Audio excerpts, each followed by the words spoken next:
What happened to the lost recipes only 40s black moms knew, the ones that turned little into plenty? Each meal held love, history, and strength through the hardest years. How did we let that kind of wisdom slip away? Sweet potato biscuits were the kind of breakfast that carried both memory and meaning. Mashed sweet potatoes stretched the dough when flour was scarce, adding color, moisture, and sweetness to mornings that started before dawn. They baked soft and fragrant, filling the house with the smell of something good and steady. For many black families in the 1940s, these biscuits were more than food. They were proof that love could rise out of little. Sweet potatoes were easy to grow and easy to save, holding on through long winters and hard weeks. Mixed with lard or shortening, they turned humble ingredients into comfort. You could eat them plain, with syrup, or split open and stuffed with ham or greens if you were lucky. Each biscuit carried the warmth of a mother's hands and the resourcefulness of a generation that made beauty from what was left behind. It was thrift turned into grace, the kind of lesson no cookbook could teach. And even today, when recipes have grown fancier, nothing feels quite as rich as a biscuit born from struggle, patience, and care. Ham bone soup with collards was born from necessity and pride. When the main meal ended, the bone stayed behind, waiting to be boiled for tomorrow's broth. Nothing went to waste, not even the scraps clinging to the bone. Collard greens joined the pot, their earthy flavor softening the salt and smoke that rose from the simmering water. Sometimes there were carrots or beans, sometimes just greens and hope. The broth grew darker and richer as it cooked, stretching one meal into 2 or 3. It was not about luxury. It was about care, the kind that came from making something out of almost nothing. In those years, meat was a blessing, and bones carried every bit of their worth. The soup filled bellies, warmed homes, and reminded families that survival could still taste good. When served with cornbread, it felt like a feast. For many, that pot symbolized more than thrift. It was the art of turning hunger into heritage. Molasses bread pudding was the sweet that came from struggle. When sugar was rationed and butter ran low, black mothers turned to molasses, dark, thick, and strong. Stale bread soaked up eggs, milk, and syrup, baking into something rich enough to feel like a celebration. The kitchen smelled like brown sugar and smoke, a scent that softened the hardest day. It was never fancy, but it was always loved. Every bite was a reminder that dessert did not have to be expensive to feel special. Kids would scrape their bowls clean, and mothers would smile quietly, knowing they had made magic from scraps. Sometimes it was served warm with cream, sometimes cold from the pan, but it was always shared. In a decade defined by rationing and worry, a dish like this reminded everyone that sweetness could survive even the hardest times. It was faith in a pan, soft, sweet, and made by hand. Okra and tomato stew was summer in a pot. When gardens were full and money was thin, black families turned what they had into something that could feed a crowd. Sliced okra, ripe tomatoes, onions, and peppers simmered slow until they melted into one another. The stew was thick, tangy, and rich with comfort, ladled over rice or cornbread for a full meal. Okra's silky texture thickened the broth naturally, no flour needed. In the 1940s, this stew was more than food. It was proof that hard work and soil could still give back. Families gathered around it on hot evenings, eating together while the air smelled of rain and earth. It was simple cooking, but it carried centuries of memory, from African roots to Southern tables. Each bowl was a story of endurance, love, and life carried forward through flavor. Even now, its taste feels like home. Cornmeal dumplings in stew were a small miracle in a hungry world. Flour was precious, but cornmeal, that humble golden grain, was always close at hand. Mixed with a little fat, salt, and water, it became the heart of a dish that could stretch a pot of broth into days of meals. When dropped into bubbling stew, the dumplings swelled with flavor, soft inside but firm enough to hold together. They carried the taste of comfort, the feeling of fullness, and the quiet triumph of making enough from little. Black mothers in the 1940s understood this kind of alchemy. turning scarcity into satisfaction with skill and faith. The trick was in the timing, knowing when to stir, when to wait, and when to serve. Children gathered at the table, spoons ready, drawn by the smell that meant dinner was nearly done. The first bite was always the best, warm, savory, and steady. Cornmeal dumplings reminded every eater that food did not need wealth to feel rich. They were proof that care and patience could flavor anything. What began as survival became comfort, a tradition born of thrift but remembered for love. Fried salt pork and onions was the breakfast of women who rose before the sun. When bacon was too expensive, this was its sharper cousin, brined, sliced thin, and fried until it sang. The pork hit the pan with a hiss, the onions following close behind, caramelizing in the salt and fat until both turned deep and golden. The smell filled the air, strong enough to wake a house. Served with cornbread or grits, it was fuel for a day that would not wait. It was poor man's food, but no one sitting at the table thought of it that way. Every bite tasted like work made worthwhile. Black mothers in the 1940s cooked from instinct, stretching scraps into something that fed more than hunger. The leftover grease seasoned tomorrow's greens, a quiet thread connecting meals across time. That skillet was their song, their rhythm of care. Fried salt pork and onions was not luxury, but it was abundance of another kind, the kind made from effort, love, and survival that crackled in every pan. Black-eyed pea fritters were music made edible, the sound of memory sizzling in oil. Ground from soaked peas and mixed with chopped onions, peppers, and spice, the batter was shaped and dropped carefully into bubbling fat, the outside crisp to a deep gold, while the inside stayed soft and warm. These fritters were born from West African roots, carried through generations of women who cooked by touch and taste, not by paper. In church kitchens and on street corners, they were sold beside fish and greens, feeding both hunger and hope. Black mothers in the 1940s made them by feel, never needing a recipe to remember what their hands already knew. Each one fried was a connection to history, to flavor passed quietly through resilience. They tasted of salt, smoke, and pride. Children waited for the first batch, reaching in before they cooled. Every crunch was a hymn to heritage, proof that joy could survive even in scarcity. Black-eyed pea fritters were not just food, they were memory kept alive in the pan. Homemade syrup candy was a piece of sweetness carved from hard times. When sugar was scarce, molasses or sorghum took its place, boiled with patience until it thickened and darkened. The pot bubbled slow on the stove, a wooden spoon stirring in rhythm with laughter and anticipation. Children hovered nearby, eyes wide as the syrup turned glossy and rich. When poured onto pans or fresh snow, it hardened into chewy ribbons of joy. It was messy, imperfect, and unforgettable. Black mothers made it on quiet afternoons, offering something sweet when the world outside felt bitter. The candy was proof that even the smallest comforts could still be created with love. The sound of cooling syrup cracking on metal was music to every child's ear. It stuck to fingers, teeth, and hearts alike. There were no wrappers, no store labels, just the warmth of a kitchen and a mother's steady hand. Homemade syrup candy was scarcity turned sacred, a reminder that joy needs no wealth, only care, time, and imagination. Field pea and rice, known as hop and john, was a dish of faith and endurance. It came from the low country and spread across the South, a symbol of luck and resilience. Black-eyed peas cooked slow with rice, a little onion, and maybe a scrap of ham if fortune allowed. Each pot was a prayer for prosperity, simmered low and served with gratitude. During the 1940s, it filled bellies after long days in fields or factories. The flavors were humble, yet deeply powerful: earth, smoke, and home.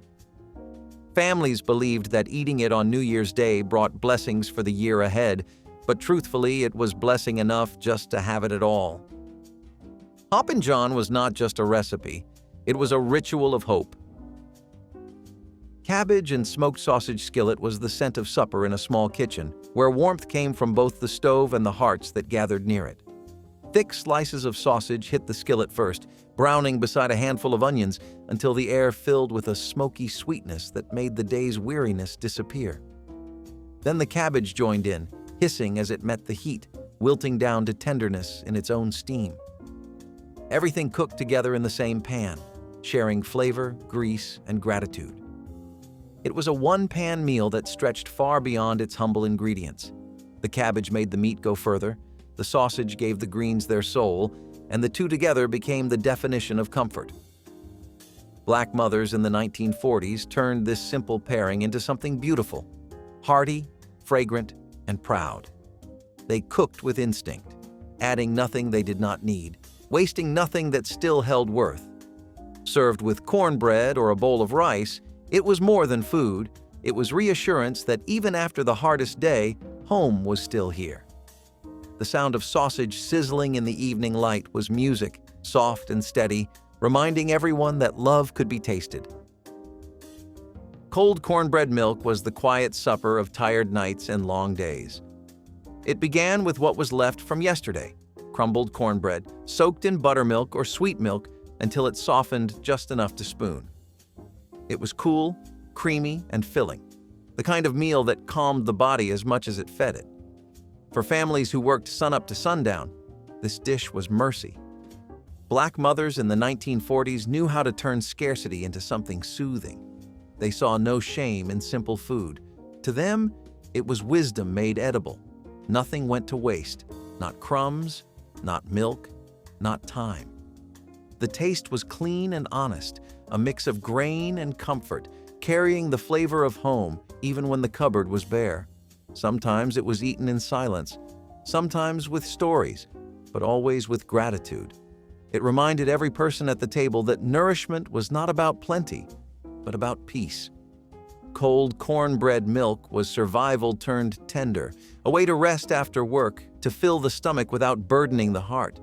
It was the taste of calm, served in a bowl that carried both memory and grace. Apple peel jelly was the sweetness born from thrift, a small miracle simmered from scraps. Black mothers in the 1940s believed nothing edible should ever go to waste. Every apple peel, every core, every leftover slice found a second life in a pot of boiling sugar water. The peels released their color and flavor, turning the liquid golden and fragrant. With a squeeze of lemon and patience, it thickened into jelly, smooth, clear, and shining like captured sunlight. Spread over biscuits or cornbread, it tasted faintly tart, faintly smoky, and entirely like home. It was resourcefulness turned into delight, proof that even the humblest remnants could be beautiful again. Making jelly was an act of care, a quiet resistance against scarcity. It filled jars and shelves, ready for winter mornings when sweetness was rare. The process itself was slow and tender, stirring, tasting, and waiting. It was work done with love, and love never hurried. Apple peel jelly was memory in a jar, the taste of fall days, warm kitchens, and steady hands making something precious out of what others might have thrown away. Mustard greens with fatback were the taste of Sunday simmering through every room. The greens boiled slowly, releasing their sharp scent as the pork rendered down into the broth. A single strip of fatback could flavor an entire pot, its salt and smoke turning bitterness into warmth. The liquid left behind, known as Potlikker, was too good to waste. It was sopped up with cornbread until the bowl gleamed clean. Black mothers in the 1940s treated greens as a kind of ritual, a meal that tied family, memory, and pride together. Cooking them took time, patience, and rhythm. Wash, chop, stir, taste, and wait. The steam filled the air with a sound like a hymn, soft and steady.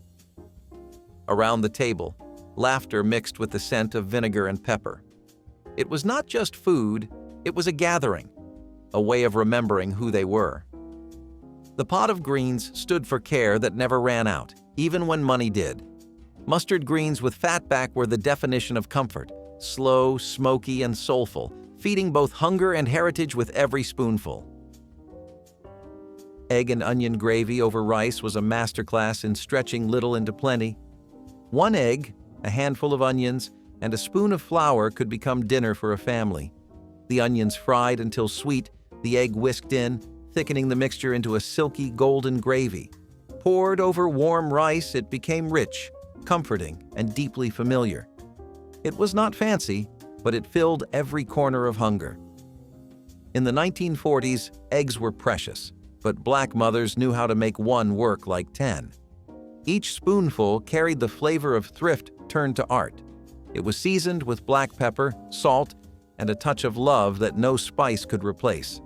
The dish was a reminder that a full stomach did not require plenty, only patience and care. Egg and onion gravy was proof that home-cooked ingenuity could taste like abundance. Stewed tomatoes with bread chunks were one of those meals that looked plain but tasted like a memory. Sweet and tangy, the tomatoes simmered with butter and sugar, softening into a sauce that hugged every cube of stale bread. It was a Depression-era dish that never left because it worked, cheap, filling, and full of heart. In many Black households of the 1940s, it served as both side and supper. The bread soaked up every drop, turning soft inside and crisp around the edges. Families ate it warm, often with beans or fried meat on the side. It carried a taste of both hardship and hope, reminding everyone that comfort could come from the humblest ingredients. No one left the table hungry, and no one forgot its sweetness. Potato cakes with bacon drippings were the art of making leftovers taste new. Cold mashed potatoes from yesterday's dinner were shaped into small patties and fried golden in the same pan that cooked breakfast bacon. The edges crisped while the inside stayed soft and warm. The smell alone was enough to wake a house. It was a dish of second chances, a way to turn scraps into something satisfying. In the 1940s, Black mothers wasted nothing, and every bit of grease told its own story. The flavor of smoke, salt, and starch blended into pure comfort. Served with eggs or greens, these cakes made morning feel good again. They were more than food. They were redemption for yesterday's work. Molasses stack cake was a dessert that carried the weight of patience, love, and memory. Each layer was rolled thin, baked golden, and stacked tall with dark molasses syrup spread between. It was not made in a hurry. The cake needed time to rest so the syrup could soak in, softening every layer until it melted on the tongue. By the time it was ready, the house smelled like sweet smoke and spice. For many Black mothers in the 1940s, this cake was a victory, proof that celebration could exist even in hard times. Ingredients were simple, but the meaning was grand. Every slice told the story of careful hands and waiting hearts. No mixer, no fancy tools, just time and trust. The molasses made it taste deep and old, like something remembered from far away. It was served at weddings, church gatherings, and birthdays, its sweetness tied to family and faith. Each piece was a reminder that joy, like flavor, came from endurance. Molasses stack cake was not just dessert, it was tradition layered in syrup, a legacy passed by taste and touch, from mother to daughter, heart to home. Pan-fried catfish with cornmeal crust was a song sung through the skillet. Fresh-caught fish, cleaned and seasoned with salt and pepper, was dusted in cornmeal until coated like gold dust. When dropped into hot oil, it sizzled and sang, the sound filling the kitchen like music. The air smelled of the river, of earth and home. Patience was everything. Wait too long, it burned. Rush too soon, it stayed soft. Black mothers in the 1940s learned the rhythm by heart, taught not through recipes but through repetition. The crust turned crisp, the inside tender and sweet. Served with hush puppies or a scoop of grits, it fed both hunger and pride. It was not only a meal, but a ritual, a reminder of the South's rivers, of gathering what the earth and water gave freely. The frying pan became an instrument of memory, a bridge between generations who worked, prayed, and shared. Even today, the sound of catfish hitting oil feels like coming home. It was proof that a simple catch could become something grand when cooked with faith and care. Stewed okra with corn and bacon was the heart of summer captured in one pot. Known as summer succotash, it was made when gardens overflowed with green and gold, Okra, corn, and tomatoes met in a skillet of hot bacon drippings, simmering slow until soft and thick. The salt of the pork melted into the sweetness of the corn, while okra tied everything together with its tender texture. For Black mothers in the 1940s, this dish was what summer tasted like: fresh, warm, and alive. It did not need fancy ingredients, only the patience to stir and wait, the sound of popping grease mixed with laughter, the kind that filled small kitchens and made them feel full. The food was humble, but the joy it brought was not. Served with cornbread or rice, it stretched to feed everyone at the table. It was proof that plenty did not come from money, but from hands that knew how to make the land sing. Stewed okra with corn and bacon was more than a meal. It was summer turned into comfort, simple and sacred. Sweet potato coffee pie was invention shaped by need and imagination. During wartime rationing, coffee beans were scarce, so Black mothers found new ways to bring that same warmth to the table. Sweet potatoes, brown sugar, and spice became the answer. Mashed and mixed with brewed grounds or instant powder, they baked into a pie that smelled like roasted beans and earth. The result was deep, rich, and comforting. The flavor of coffee without the luxury of it. Each slice was soft, creamy, and filled with quiet pride. This dessert proved that creativity could fill the gaps left by scarcity. It carried both the taste of survival and the joy of sweetness earned through effort. Families served it after church or on special occasions when gathering meant more than feasting. The pie cooled on the windowsill, golden and fragrant, while children waited for the first cut. Sweet potato coffee pie was more than resourcefulness. It was resilience baked in a crust. It turned shortage into sweetness, hardship into history, reminding every bite that love never ran out. It only adapted. Cornmeal mush squares were the breakfast that worked as hard as the women who made them. At night, cornmeal simmered with salt and water until thick, poured into a tin pan, and left to cool on the windowsill. By morning, it had set firm enough to slice. Black mothers would cut it into neat squares, fry them crisp on the outside, and serve them hot with cane syrup or just a drizzle of milk. It was plain food, but it carried pride. Every square was golden and sturdy, the kind of breakfast that fueled long days in fields, factories, and kitchens. Nothing went to waste. Yesterday's mush became tomorrow's meal. The scent of frying corn filled the house like a promise that the day would begin right. It was the taste of discipline softened by care, a dish that belonged equally to workdays and Sundays. Cornmeal mush squares taught generations that nourishment was not about plenty, but about purpose. Each bite held the warmth of thrift, the echo of hands stirring in the quiet hours before dawn, and the certainty that love could take even the simplest grain and make it strong enough to start the morning. Turnip greens Potlikker soup was a kind of medicine that healed without a doctor. The rich, dark broth left behind after boiling greens, that was the Potlikker, full of vitamins, salt, and strength. Black mothers knew not to throw it away. Instead, they poured it into bowls, sopped it up with cornbread, or saved it for the next day's soup. Sometimes they added beans, onions, or bits of smoked meat, but even plain, it tasted like recovery. It was the liquid memory of the greens themselves, transformed from humble scraps into sustenance. Potlikker warmed bones, soothed throats, and revived tired bodies after long hours of labor. In the 1940s, it was called the poor man's tonic, but those who drank it knew it was richer than that. It carried the spirit of survival, the wisdom to see value in what others might discard. It was not waste, it was legacy, the knowledge that strength lives in the simplest things. Each bowl connected the present to a long line of women who made nourishment from nearly nothing. The flavor was deep and smoky, the taste of history passed through water. Potlikker was more than soup, it was soul preserved in liquid form. Vinegar pie was proof that dessert could exist even when the pantry was nearly bare. During the 1940s, when sugar and lemons were rationed, Black mothers found comfort in chemistry. They whisked eggs, flour, and vinegar together with just enough sugar to balance the tang. The pie baked into a golden filling, custard smooth and bright, with a flavor that startled the tongue, tart like lemon, sweet like hope. The vinegar's bite turned soft in the oven's heat, mellowing into something surprisingly elegant. It was not made for show.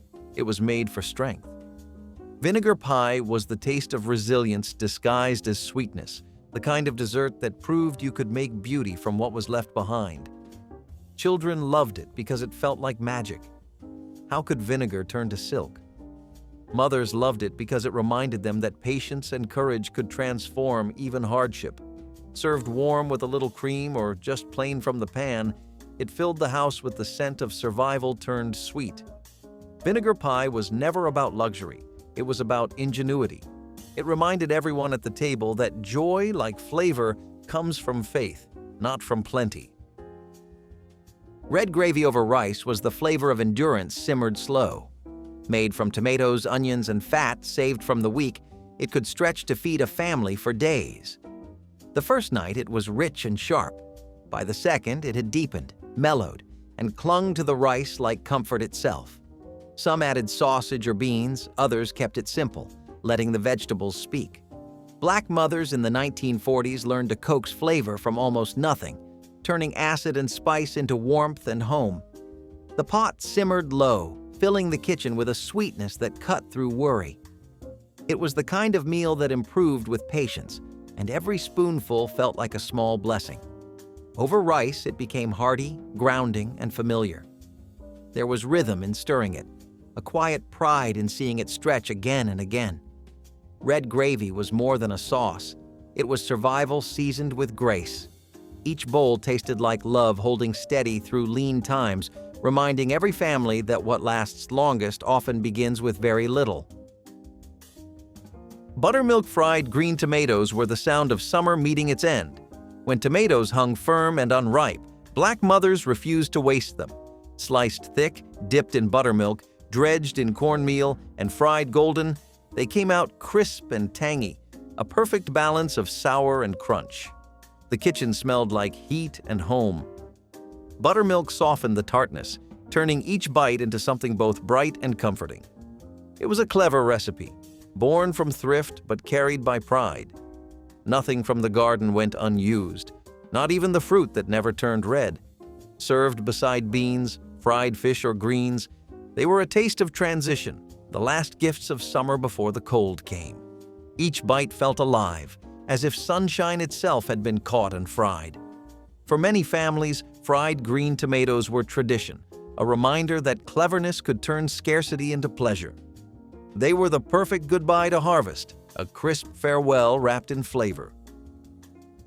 Cane syrup glazed yams were dessert and dinner all in one, sticky, sweet, and soul deep. Thick slices of yam baked slowly under a drizzle of dark cane syrup until the edges caramelized and the centers grew soft as butter. The air filled with a scent that wrapped around the house like memory. This dish was not just food, it was comfort for weary hearts. Black mothers in the 1940s cooked yams the way they spoke, slow, steady, full of care. The syrup gave each bite weight and warmth, the kind of sweetness that lingered long after eating. Sometimes a little nutmeg or cinnamon found its way in, but mostly it was simple, just roots, sugar, and love. Served alongside greens or ham, it turned the table into a place of gratitude. Cane syrup glazed yams were the taste of Sunday, even on an ordinary day.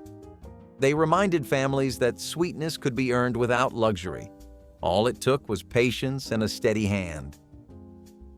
Homemade cracklin' bread was the hum of a skillet turning hunger into satisfaction. Cornmeal, buttermilk, and pork cracklins came together into a thick golden batter that hissed when it hit the hot pan. The cracklins, little nuggets of fried fat, gave the bread a smoky crunch that no seasoning could imitate. The smell filled the room with warmth, a scent both earthy and rich. It was bread that spoke of work and reward, every slice a promise that thrift could still taste like joy. Black mothers in the 1940s made it from memory, not measurement, trusting instinct more than recipes. They poured the batter with steady hands, knowing exactly when to pull it from the oven, not too soon, not too late. Served with beans or collard greens, It made a modest meal feel whole. Each bite carried the echo of generations who refused to waste a single thing. Crackling bread was not fancy, but it was full of love and wisdom. It fed more than the body. It reminded everyone that survival could still taste beautiful. Every crumb was history, gratitude, and grace, baked into something that crackled with pride. Stewed apples with cinnamon were sweetness reborn from what might have been forgotten. Bruised apples, too soft for eating raw, became treasure in a pot. Peeled, sliced, and simmered with butter and sugar, they slowly melted into tender gold. The cinnamon brought warmth, the butter gave body, and the air turned to perfume. Black mothers in the 1940s knew that nothing grown by hand should be thrown away. Waste was sin. Creativity was survival. So they transformed tired fruit into something that tasted like comfort and memory. Served over biscuits, cornbread, or pancakes, it turned the simplest meal into dessert. The apples glistened, rich and spiced, tasting of fall days and faith. Children scraped their bowls clean, grinning through the sweetness. It was the kind of dish that carried patience in every bite. Stewed apples were proof that tenderness could come from thrift. They were love made visible, bubbling on the stove. Each spoonful reminded the family that even life's bruises could be softened by warmth and care. Rice pudding with raisins was the gentle close to a long day's labor. Leftover rice, milk, sugar, and spice turned into something soft enough to soothe both hunger and heart. As it simmered, the kitchen filled with the scent of vanilla, cinnamon, and quiet contentment. Black mothers in the 1940s stirred it slowly, knowing that good things took time. They did not waste a grain. Yesterday's dinner became tonight's dessert. The pudding thickened like memory, creamy and golden, dotted with sweet raisins that glowed like hidden gems. It was the taste of comfort after long days, a moment of sweetness earned through endurance. No one felt poor eating it. It tasted too much like care. Served warm from the stove or chilled for later, it brought the family together in silence and gratitude. Every spoonful reminded them that love could make plenty out of little. Rice pudding with raisins was more than a recipe. It was tenderness passed through generations. Fried cabbage with cornmeal dredge was proof that brilliance lived in the everyday. Cabbage, plain and humble, became something grand when tossed in cornmeal and bacon grease. The leaves sizzled as they hit the skillet, their edges crisping into smoky perfection. The scent rose warm and savory, filling the kitchen like a hymn. Black mothers in the 1940s learned to cook by sound. The hiss of the pan, the sigh of the steam, the soft pop of grease. They needed no written words to know when it was done. The cornmeal gave crunch, the pork gave soul, and together they created something unforgettable. Served alongside beans or rice, it tasted like pride disguised as simplicity. It was the art of transformation, the kind that only love could teach. Fried cabbage turned an everyday vegetable into a meal that spoke of history, resourcefulness, and heart. It was food that sang softly of home. Collard green stalk relish was a clever way to ensure that even the parts of greens often discarded found purpose in the kitchen. After cooking the leaves, families would save the stalks, chop them finely, and pickle them with vinegar, peppers, and spices. The result was a tangy, crunchy relish that could brighten meals of beans, rice, or cornbread. It represented a waste not, want not philosophy that was necessary for survival during segregation, when money and ingredients were scarce. Collard green stalk relish also carried flavor that balanced the heavier, fattier dishes often made with pork scraps. It was not just thrifty, but tasty, proving that creativity could elevate even the humblest ingredients. Families cherished it for its ability to keep meals varied and to add a spark of brightness to otherwise plain dinners. This relish became both a symbol of thrift and a celebration of ingenuity, showing how nothing was ever wasted in resilient kitchens. Smoked catfish tails reveal the skill and resourcefulness that defined survival cooking on plantations near rivers and coastal waters. After commercial fishermen or estate kitchens took the prime fillets, the bony tails and smaller pieces were often left behind. Enslaved cooks cleaned these scraps carefully, rubbed them with salt or local spices, and smoked them over slow hickory fires.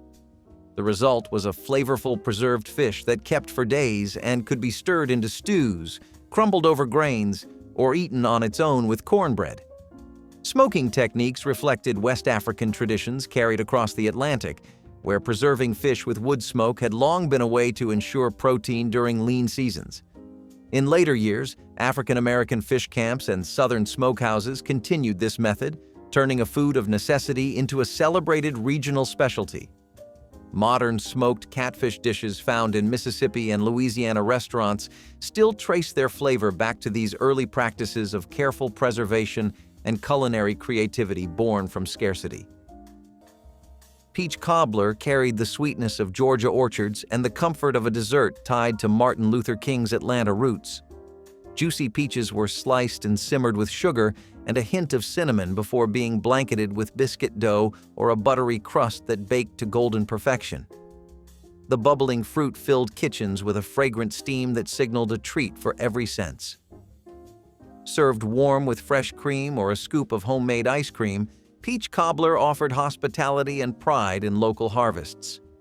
Church gatherings and planning meetings often ended with generous servings of this beloved dessert, bringing smiles and a taste of home to activists far from their own families. The dish celebrated the abundance of the South while reinforcing the bonds of community and the sweetness of shared effort. Peach cobbler remains a timeless emblem of Georgia comfort, reminding everyone that the fight for justice was sustained by flavors that spoke of family, tradition, and enduring hope. Pokeberry wine, carefully made from foraged berries, was not just a drink, but a folk remedy tied to survival. The deep purple berries, toxic if mishandled, were boiled and strained, creating a liquid believed to ease pain and treat ailments. In communities with little access to doctors, such home cures became essential. Families passed down recipes through generations, each step carefully guarded to avoid harm while drawing out the plant's healing potential. Housewives prepared it in small batches, knowing it was meant more for medicine than pleasure. Some elders took small sips daily, swearing by its ability to ease arthritis or calm nerves. The drink symbolized ingenuity, proof that even the wild and dangerous could be turned into something useful with knowledge and care. Children were warned never to eat the berries raw, but they grew up knowing the wine's importance to family survival. Though science later questioned its effectiveness, pokeberry wine was once a lifeline born from tradition and necessity. Fried pork ears may sound unusual now, but they were once a common delicacy in African American kitchens, born out of the need to use every part of the pig. Pork ears, often discarded or sold cheaply, were cleaned, boiled until tender, then fried until crisp. Seasoned well, they carried a chewy, crunchy texture that turned scraps into something worth savoring.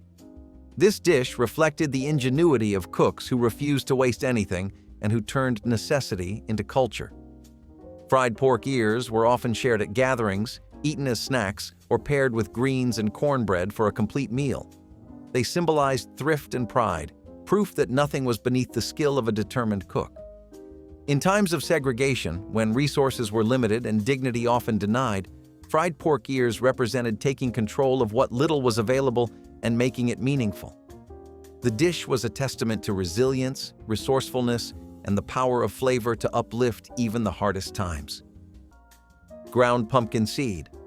Porridge transformed leftover seeds into a hearty meal that supplied both protein and healthy oils.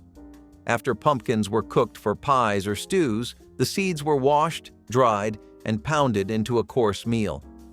This meal was simmered slowly in water or thin milk, creating a creamy porridge with a subtle nutty flavor. Sweetened lightly with honey or molasses when available, it became a sustaining breakfast or evening dish that used every part of the harvest. The method reflected West African culinary traditions where ground seeds thickened soups and stews, showing how transplanted knowledge enriched American foodways. Generations after emancipation, pumpkin seed porridge remained a seasonal specialty in some rural areas, appreciated for its nourishing qualities and gentle taste. Modern cooks might recognize it in contemporary seed-based milks and cereals, proving that this centuries-old practice still influences how we eat today. Ground pumpkin seed porridge highlights the wisdom of never wasting what nature provides and celebrates a heritage of careful resourcefulness that continues to inspire. Buttermilk biscuits brought flaky, tender warmth to countless mornings when organizers prepared for marches or long trips to rallies across the South. Grandmothers and church cooks cut cold butter into flour and baking powder, folding the dough gently to create delicate layers that rose high in the oven. The biscuits emerged golden and fragrant, ready to be split and filled with country ham, drizzled with honey, or enjoyed plain with strong coffee. Their quick baking time made them perfect for feeding groups of volunteers before dawn departures, while their simple ingredients kept costs low. Children loved them with homemade jam, and adults relied on their steady comfort when days promised uncertainty and challenge. Buttermilk biscuits symbolized hospitality and steadfastness, offering a taste of home to those traveling for justice. Each warm bite reminded everyone that strength begins with nourishment, and that even the smallest gesture of care can sustain courage in the face of adversity. These biscuits remain a lasting emblem of Southern generosity and the quiet power of shared food.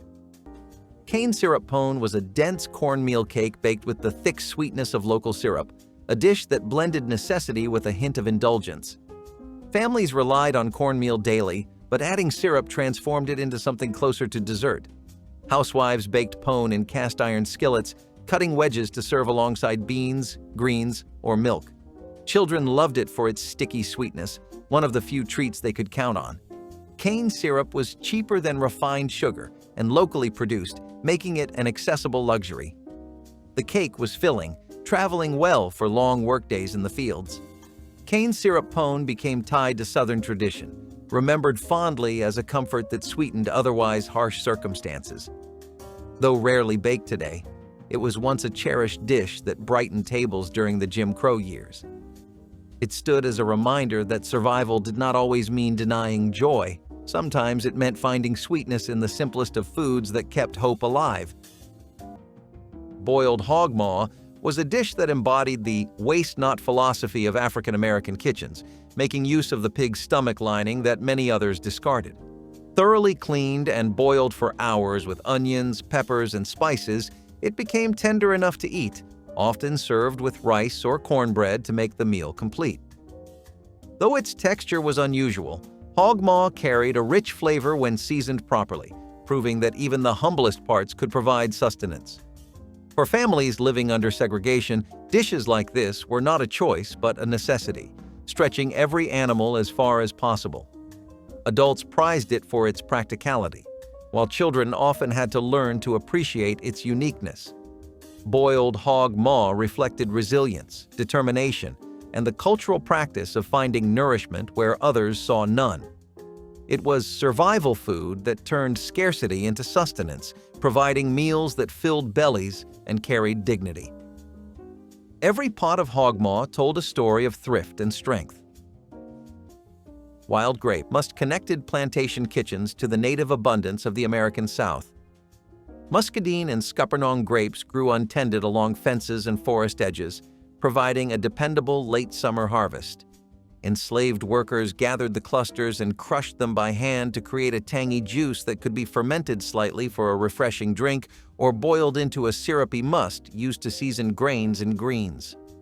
This technique echoed West African traditions of using fruit reductions to brighten savory dishes. After emancipation, muscadine wine and homemade grape jellies became hallmarks of Southern foodways, and small farms still produce them today.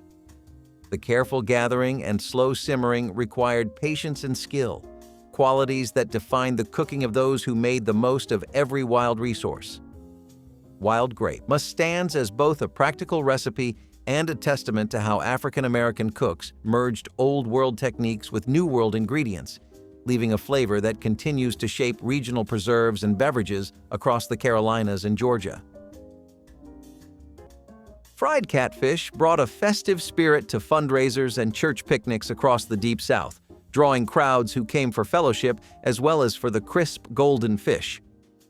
Freshly caught catfish fillets were dredged in seasoned cornmeal and quickly fried in bubbling oil until the crust turned crunchy and the flesh remained tender and flaky. Volunteers cooked outdoors in large iron pots, their laughter mingling with the sound of sizzling oil and the distant hum of gospel songs. Serving plates of fried catfish helped raise money for bus trips to marches and for families supporting activists away from home. Children waited eagerly for their share, enjoying the mild, sweet flavor brightened with a squeeze of lemon. The dish represented abundance drawn from local rivers and the generosity of neighbors who gave their time and skill to the cause. Share the dish your mama made in the comments, and don't forget to like and subscribe for more recipes that keep our history warm on the stove.